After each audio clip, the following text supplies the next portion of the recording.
Live from 2 on your side. This is Channel 2 News at 6.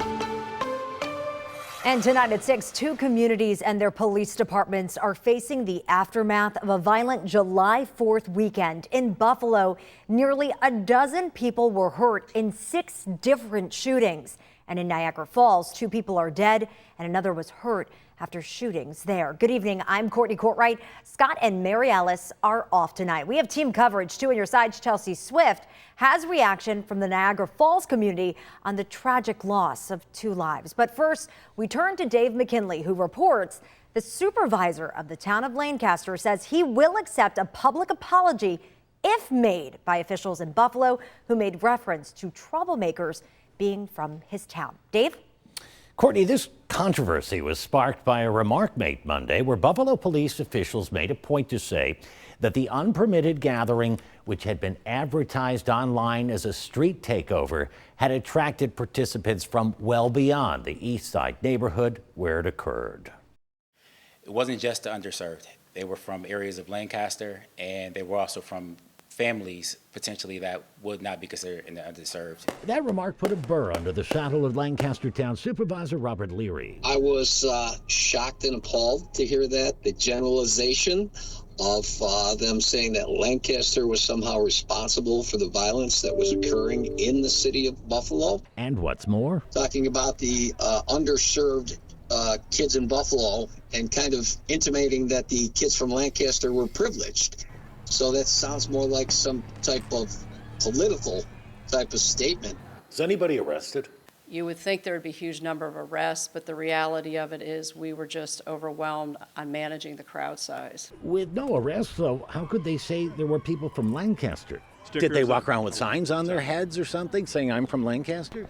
There's people with bumper stickers on cars. We did license plate runs on cars and it showed where they lived. They were busy running license plates that night to find out where people were from? We have license plate readers in cars, so our license plate readers are constantly gathering data. By midday, Leary, who'd had a 26-year career in federal law enforcement, says his police department had spoken with Buffalo's. And Chief McAllister explained to our assistant chief that they were dealing, again, I don't know how they knew, but they were dealing with one person from the town of Lancaster.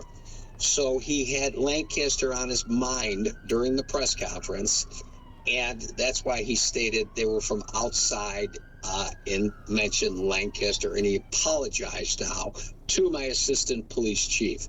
But it appears as of earlier today, the fence had not been entirely mended. So I'm going to ask for a press release, an apology and a press release to indicate, hey, he messed up. The chief, misspoke at this point in time. The controversy aside, Mayor Ryan says the city will explore legal action to possibly recover the cost of police overtime and damage to city property against the street party promoter, who thus far hasn't been charged with anything, but to whom he had a message. Knock it off. Knock it off. It's only serving you.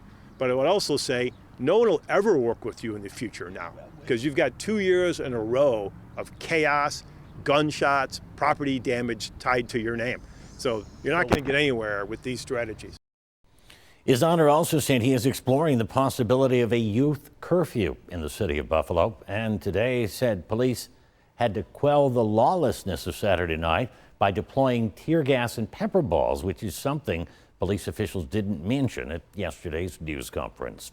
On your side, Dave McKinley, Channel 2 News. Dave, thank you. We are working to learn more about a shooting that sent a man to ECMC early this morning. Buffalo police say a man showed up at the hospital after being shot in the hand shortly after 2:30. They did not say where this shooting happened or if anybody else was involved in it. He is expected to be okay.